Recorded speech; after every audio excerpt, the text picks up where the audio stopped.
Hello दोस्तों, आपका स्वागत है आपकी अपनी शिक्षा की चौपाल में। शिक्षा की चौपाल में हमने प्रकाश के परावर्तन चैप्टर का विस्तार से अध्ययन किया था। इसी संदर्भ में आज हम उसके ऑब्जेक्टिव प्रश्नों का अध्ययन करेंगे। तो हम शुरू करते हैं आज का सेशन। हमारा पहला प्रश्न है, प्रकाश का संचरण किस तरंग के रूप में होता है? तो प्रकाश का संचरण किस तरंग के रूप में होता है? विद्युत चुंबकीय तरंग के रूप में होता है। तो विद्युत चुंबकीय तरंग क्या होता है? यह विद्युत और चुंबकत्व का संयुक्त गुण होता है। विद्युत चुंबकत्व के बारे में अलग से एक स्पेशल वीडियो में आपको डिटेल से बताएंगे। वैसे अगर इसके बारे में विस्तार से जानना हो तो आप जो है पिछले वीडियो को देख सकते हैं। अगला है, प्रकाश के फोटोन सिद्धांत की व्याख्या किसने की थी? प्रकाश के फोटोन सिद्धांत की व्याख्या की थी आइंस्टीन ने। अब फोटोन क्या होता है? तो आइंस्टीन का कथन था कि प्रकाश जो चलती है वह ऊर्जा के छोटे छोटे संवेष्टों के रूप में चलती है। क्या होती है?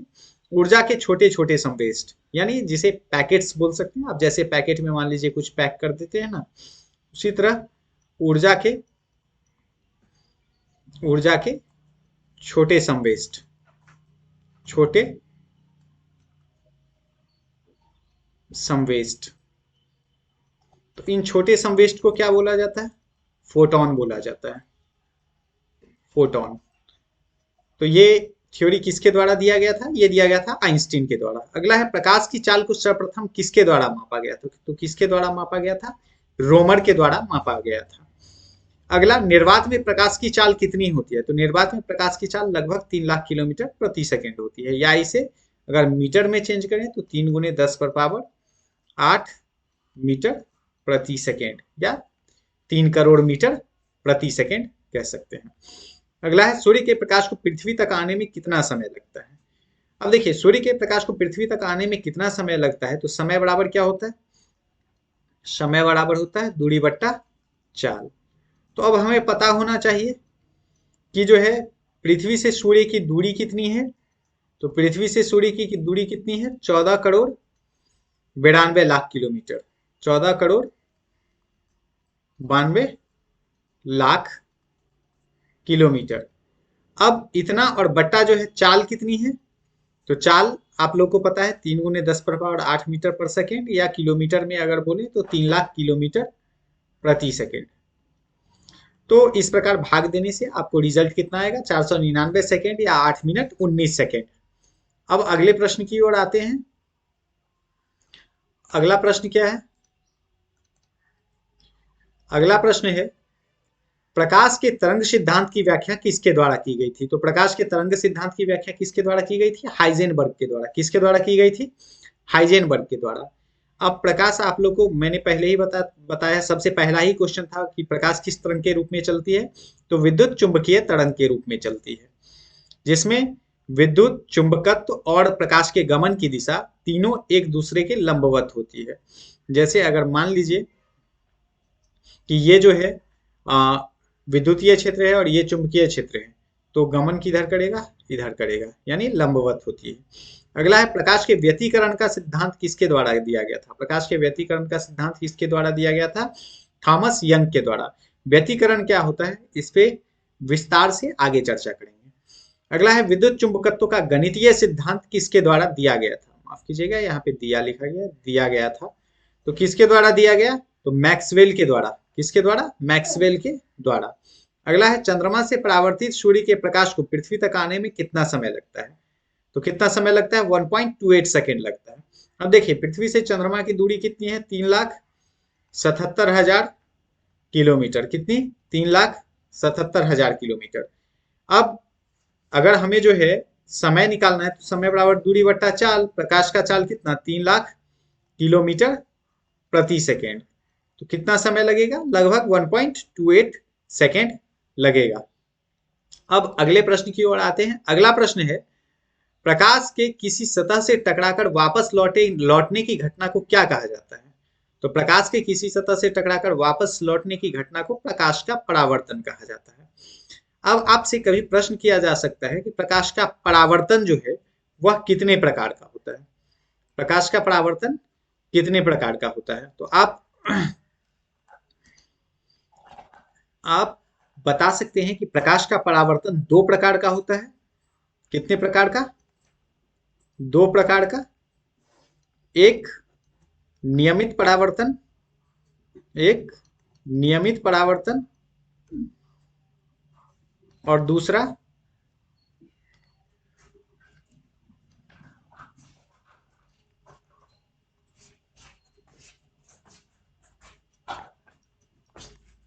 नियमित परावर्तन और दूसरा अनियमित परावर्तन। दूसरा कौन सा परावर्तन? अनियमित परावर्तन। तो ठीक है, नियमित परावर्तन क्या होता है? नियमित परावर्तन ऐसा परावर्तन है जिसमें प्रकाश निश्चित नियम के अनुसार क्या होता है, उसका परावर्तन होता है। जैसे मान लीजिए कि ये प्रकाश की एक किरण आई और ये जो है टकरा के वापस लौटी, ये समतल दर्पण से प्रकाश का परावर्तन हो रहा है। तो यहाँ पे एक अभिलंब डाला जाएगा। अब हमेशा इसमें क्या होगा कि आपतन कोण जो है वो परावर्तन कोण के बराबर होगा। तो ये नियमित परावर्तन का उदाहरण है। अगर अनियमित का बात करें तो आसपास की जितनी भी घटनाएं आप देखते हैं, चाहे जो है वह आपका जो है आपको पुस्तक दिखाई देती है, या जो है आप लैपटॉप देख रहे हैं, या कुछ भी दीवार दरवाजा कुछ भी देख रहे हैं, तो उसमें क्या होता है, प्रकाश की किरण उससे टकरा के हमारी आंखों तक तो पहुंचती है, लेकिन उसका स्वरूप जो है नियमित नहीं होता है। मतलब हमेशा एक ही तरह से नहीं होता है। जैसे मान लीजिए कि यह एक सतह है। अब इससे अगर प्रकाश की किरण ये ऐसे गई तो ये ऐसे भी जा सकती है, फिर ऐसे भी जा सकती है। तो इस प्रकार जो है ये अनियमित परावर्तन कहलाता है। तो कितने प्रकार के थे? दो प्रकार के, नियमित और अनियमित। अगला प्रश्न देखते हैं। अगला प्रश्न है, दर्पण से प्रकाश के परावर्तन के लिए शीशे के एक सतह पर किस पदार्थ का लेप चढ़ाया जाता है? किस पदार्थ का लेप चढ़ाया जाता है? चांदी या पारा का। अब मन में प्रश्न आ रहा होगा कि चांदी या पारा का ही लेप क्यों चढ़ाया जाता है? क्योंकि चांदी और पारा जो होता है वह प्रकाश का काफी अच्छा परावर्तक होता है। क्या होता है? प्रकाश का अच्छा परावर्तक होता है। अच्छा परावर्तक होता है, जिसके कारण इसका उपयोग किया जाता है। अगला है, प्रकाश के परावर्तन के कितने नियम हैं? प्रकाश के परावर्तन के दो नियम हैं। तो प्रकाश के परावर्तन के दो नियम कौन कौन से हैं? अब देखिए, यहाँ पे हमने समझाया प्रकाश के परावर्तन के बारे में। तो एक तो है आपतन कोण बराबर परावर्तन कोण। कौन सा है? एक है आपतन कोण बराबर परावर्तन कोण। और दूसरा नियम कौन सा है? आपतन कोण बराबर परावर्तन कोण क्या हो? पहले आपतन कोण क्या होता है और परावर्तन कोण क्या होता है, इसे समझ लेते हैं। देखिए, मान लीजिए एक प्रकाश की किरण जो है किसी स्रोत से आई, वह दर्पण से टकराई। जैसे मान लीजिए कि टॉर्च ही लेते हैं। टॉर्च से आपने लाइट डाला दर्पण पे, वो दर्पण से टकराने के बाद वापस लौटी। तो टकराने वाली किरण जो है वह हो गई आपतित किरण। कौन सी किरण हो गई? आपतित किरण हो गई। और जो है जो वापस लौटी, ये वापस लौटने वाली किरण जो हो गई, ये हो गई परावर्तित किरण। कौन सी किरण हो गई? परावर्तित किरण हो गई। तो एक आपतित किरण और दूसरी कौन सी हो गई? परावर्तित किरण। अब हमने क्या किया कि जिस पॉइंट पे ये टकराई है उस पॉइंट पे हमने एक लंब डाल दिया। क्या किया? एक लंब डाल दिया। तो ये कहलाता है अभिलंब। ये क्या कहलाता है? अभिलंब। अब आप देख रहे हैं कि आपतित किरण और अभिलंब के बीच एक कोण बना, तो ये कोण हो गया आपतन कोण। और परावर्तित किरण और अभिलंब के बीच एक कोण बना, ये हो गया परावर्तन कोण। तो क्या होता है? आपतन कोण बराबर परावर्तन कोण होता है। दूसरा है आपतित किरण, आपतित किरण परावर्तित किरण, परावर्तित किरण और आपतन बिंदु पर डाला गया अभिलंब। क्या? और आपतन बिंदु पर डाला गया अभिलंब। अभिलंब तीनों एक तल में होते हैं या एक बिंदु पे होते हैं। तीनों एक ही तल में होते हैं, तल में होते हैं। अब आप देख सकते हैं कि यहां पे आपतित किरण ये हुआ, परावर्तित किरण ये हुआ और अभिलंब ये हुआ। ये तीनों एक ही तल में है। तो इस प्रकार दो नियम हुए, आपतन कोण परावर्तन कोण, और आपतित किरण परावर्तित किरण एवं अभिलंब तीनों एक ही तल में होते हैं। अब अगला क्वेश्चन देखते हैं। अगला क्वेश्चन है, दर्पण कितने प्रकार के होते हैं? तो दर्पण दो प्रकार के होते हैं। कौन कौन से? एक में समतल दर्पण दर्पण दो प्रकार के होते हैं, एक में समतल दर्पण और दूसरा गोलीय दर्पण। कौन सा? गोलीय दर्पण। ठीक है। अब अगला प्रश्न जो है, समतल दर्पण में बनने वाले प्रतिबिंब की प्रकृति कैसी होती है? अच्छा ये समझ लीजिए, समतल दर्पण क्या होता है? समतल दर्पण होता है जिसकी परावर्तक सतह समतल होती है। अब यहाँ पे परावर्तक सतह का क्या अर्थ है? तो यहाँ पे परावर्तक सतह का अर्थ है, देखिए ये एक समतल दर्पण हुआ। अब जानते हैं कि दर्पण है तो एक हिस्सा इसका क्या होगा? रजतीत होगा, चाहे चांदी से करे, पारा से करे।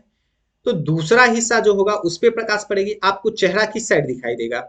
जो रजतीत किया हुआ रहता है, जिसपे रजतीत करने के बाद कलर चढ़ा दिया जाता है, उस हिस्से में या सामने वाले हिस्से में? सामने वाले हिस्से में। तो ये वाला हिस्सा क्या हो गया? परावर्तक सतह हो गया। क्या हो गया? परावर्तक सतह हो गया। अब अगला प्रश्न है, समतल दर्पण में बनने वाले प्रतिबिंब की प्रकृति कैसी होती है? तो समतल दर्पण में बनने वाले प्रतिबिंब की प्रकृति कैसी होती है? काल्पनिक वस्तु के बराबर सीधा और पार्श्विक रूप से उल्टा। कैसा? काल्पनिक वस्तु के बराबर सीधा और पार्श्विक रूप से उल्टा। अब कैसे होता है जरा इसे समझ लेते हैं। चलिए इसे समझने के लिए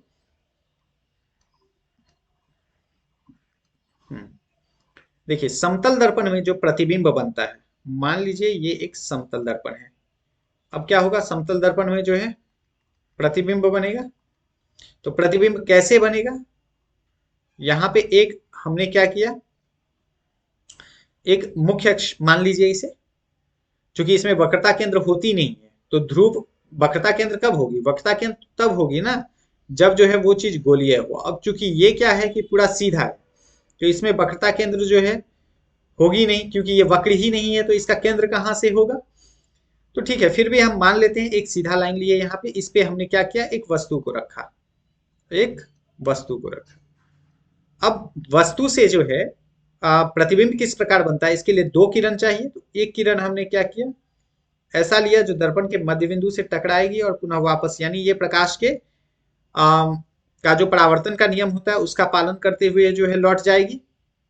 तो इधर से प्रकाश की किरण आई, टकराने के बाद लौट गई। अब दूसरी किरण लेंगे जो मुख्य अक्ष के समांतर हो, यानी इस लाइन के समांतर हो। तो ये क्या होगा? टकराने के बाद पुनः उसी पथ पे वापस लौट जाएगी। अब ये कभी आगे की ओर तो कटेगी नहीं। तो जब आगे की ओर नहीं कटेगी तो हमें क्या करना है? इसको इसके सीध में बढ़ा लेंगे और ये क्या होगा? ये ऐसे पीछे की ओर जाएगी। दोनों फिर एक पॉइंट पे कटेगी, एक पॉइंट पे कटेगी। मान लीजिए ये इस पॉइंट पे कटी। अब यहां पे हमने डाला। अब देखिए ये क्या हुआ? ये और इसका दोनों का साइज क्या है? बराबर है। दोनों का साइज क्या है? बराबर है। तो यानी अब अगर हम इससे निष्कर्ष निकालें तो क्या क्या निष्कर्ष निकलता है? नंबर एक, पहला निष्कर्ष निकला कि प्रतिबिंब कैसा बनेगा? सीधा। अब सीधा कैसे समझे? चूंकि ये लाइन के ऊपर है, ये भी लाइन के ऊपर है, सीधा हो गया। दूसरा, वस्तु के आकार का, वस्तु के आकार का। अब देखिए जितना आकार वस्तु का था उतना ही आकार जो है इसका भी है, तो वस्तु के आकार का। और तीसरा, आभासी। क्या हुआ? आभासी। तो आभासी कैसे? आभासी हम कैसे समझेंगे? क्योंकि हम जानते हैं दर्पण के पीछे कभी भी प्रकाश की किरणें क्या होगी? नहीं कटेगी। तो जब दर्पण के पीछे प्रकाश की किरणें नहीं कटेगी तो क्या होगा? प्रतिबिंब जो है हम बनने का अनुमान ही लगाएंगे। तो इस प्रकार क्या होता है? आभासी प्रतिबिंब बनती है। और अगला, पार्श्विक रूप से उल्टा। पार्श्विक रूप से उल्टा, पार्श्विक रूप से उल्टा प्रतिबिंब बनता है। तो अब पार्श्विक रूप से उल्टा का अर्थ क्या हो गया? आप खुद ही अनुमान लगा सकते हैं। इधर है और इस साइड जो है बना है। पार्श्विक रूप से उल्टा का अर्थ है कि अगर आप समतल दर्पण में देखें तो आपका लेफ्ट हैंड राइट और राइट हैंड लेफ्ट नजर आएगा। तो इस प्रकार पार्श्विक रूप से उल्टा बनता है। तो कौन कौन सा हुआ? सीधा, वस्तु के आकार का, आभासी और पार्श्विक रूप से उल्टा। अब अगले प्रश्न की ओर आते हैं। अगला है, समतल दर्पण पर लंबवत आपतित किरण का परावर्तन किस प्रकार होता है? तो समतल दर्पण पर अगर एक लंबवत प्रकाश का किरण आपतित हो, मान लीजिए ये एक समतल दर्पण है और समतल दर्पण पर क्या हुआ, एक लंबवत प्रकाश की किरण हमने आपतित की। तो लंबवत प्रकाश की किरण आपतित करेंगे तो क्या होगा, वह उसी पथ पे वापस लौट जाएगी। क्या होगा, उसी पथ पे वापस लौट जाएगी। इसका आप प्रयोग कर सकते हैं। एक आईना लीजिए और उस पे टॉर्च के माध्यम से एकदम लंबवत, बिल्कुल जो है, मान लीजिए कि ये आईना है और इस पे एकदम लंबवत प्रकाश का किरण आपतित कीजिएगा। देखिएगा कि उसका परावर्तित किरण पुनः टॉर्च पे ही पड़ रही है। अगला प्रश्न देखते हैं कि किस दर्पण में प्रतिबिंब का आकार वस्तु के आकार के बराबर होता है। तो देखिए, अभी हमने देखा कि समतल दर्पण में जो है प्रतिबिंब का आकार क्या हुआ, वस्तु के आकार के बराबर। साथ ही अगर जो है हम अवतल दर्पण की बात करें तो अवतल दर्पण में भी एक ऐसी स्थिति होती है जिसके लिए प्रतिबिंब का आकार क्या होता है, वस्तु के आकार के बराबर होता है। हम देखते हैं कौन सी वो स्थिति है। तो जब वस्तु अगर हम वक्रता केंद्र पे रखें तो ये क्या होगा, मुख्य अक्ष के समांतर आपतित किरण दर्पण से परावर्तन के बाद फोकस से होके जाएगी, यानी ठीक मध्य बिंदु से होके जाएगी। और दूसरा किरण हम कौन सा लेंगे, दूसरा किरण हम लेते हैं फोकस की दिशा में आपतित किरण। कौन सी किरण, फोकस की दिशा में आपतित किरण। तो ये दर्पण से परावर्तन के पश्चात क्या होगा, टकराएगी और इसका आकार और इसका आकार बराबर होता है। तो वो कौन सी स्थिति होती है, जब वस्तु सी पर हो, उस स्थिति में क्या होता है कि अवतल दर्पण में प्रतिबिंब का आकार वस्तु के आकार के बराबर होता है। तो कौन कौन सा हो गया, समतल दर्पण और अवतल दर्पण। अवतल समतल दर्पण में हमेशा बनेगा और अवतल दर्पण में कब बनेगा, जब वस्तु वक्रता केंद्र पर हो, वक्रता केंद्र यानी सी पर हो। अब अगला प्रश्न देखते हैं, किस प्रतिबिंब को पर्दे पर प्राप्त नहीं किया जा सकता है। तो कौन सा प्रतिबिंब है, आभासी प्रतिबिंब को पर्दे पर प्राप्त नहीं किया जा सकता है। अब पर्दे पर प्राप्त करने का अर्थ क्या है, ये एक्सपेरिमेंटल चीज है, आपको बताएंगे फिर कभी। अब अगले प्रश्न की ओर चलते हैं। अगला प्रश्न है, गोलीय दर्पण कितने प्रकार के होते हैं। तो गोलीय दर्पण 2 प्रकार के होते हैं। इससे पहले हमने पढ़ा था दर्पण कितने प्रकार के होते हैं। तो दर्पण कितने प्रकार के होते हैं, इसमें हमने क्या पढ़ा था, दर्पण कितने प्रकार के होते हैं, इसमें हमने पढ़ा था 2 प्रकार के, एक समतल और दूसरा गोलीय। एक समतल और दूसरा गोलीय। अब गोलीय दर्पण कितने प्रकार के होते हैं, अगर हमें ये जानना है तो गोलीय दर्पण 2 प्रकार के होते हैं। कौन कौन से, गोलीय दर्पण होता है एक अवतल दर्पण, अवतल दर्पण, और दूसरा उत्तल दर्पण। तो उत्तल दर्पण और अवतल दर्पण क्या हुआ, अवतल दर्पण हुआ जिसकी परावर्तक सतह अवतल होती है। जैसे मान लीजिए ये एक दर्पण है, इसकी परावर्तक सतह क्या है, ये जो परावर्तक सतह है ये अवतल है, ठीक है। और उत्तल दर्पण क्या है, ये एक दर्पण हुआ, ये कौन सा दर्पण हुआ, उत्तल दर्पण हुआ। उत्तल दर्पण की परावर्तक सतह कैसी होती है, उत्तल होती है, यानी उत्तल का अर्थ उठी हुई और अवतल का अर्थ धसी हुई। तो अब धसी हुई क्या, परावर्तक सतह, ये याद रखिएगा, इसकी परावर्तक सतह अवतल होती है, इसकी परावर्तक सतह उत्तल होती है। अगला है, दर्पण के मुख्य अक्ष के समांतर आपतित किरण दर्पण से परावर्तन के पश्चात मुख्य अक्ष के किस बिंदु से होकर के जाती है। तो हमने कई बार जो है इधर पढ़ा है, तो एक बार देख लेते हैं। दर्पण के मुख्य अक्ष के समांतर आपतित किरण, मान लीजिए कोई भी एक दर्पण ले लीजिए, ये अवतल दर्पण ले लिए, यहाँ पे देखिए लिया हुआ है अवतल दर्पण लिए, इसमें मुख्य अक्ष के समांतर एक किरण आपतित की, मुख्य अक्ष के समांतर एक किरण आपतित की। ये दर्पण से परावर्तन के बाद कहां से, फोकस से होके गुजरी है ना। तो क्या होगा, अवतल दर्पण में या किसी भी दर्पण में दर्पण के मुख्य अक्ष के समांतर आपतित किरण कहां से होके गुजरती है, फोकस से होके गुजरती है। अगला है, दर्पण की फोकस दूरी और वक्रता त्रिज्या में क्या संबंध है। तो दर्पण की फोकस दूरी और वक्रता त्रिज्या में क्या संबंध है, तो दर्पण की फोकस दूरी जो होती है वो वक्रता त्रिज्या की आधी होती है। तो चलिए, अब आज का हमारा ऑब्जेक्टिव सेशन का पहला भाग कंप्लीट होता है। अब दूसरे भाग के साथ मिलेंगे अगले वीडियो में।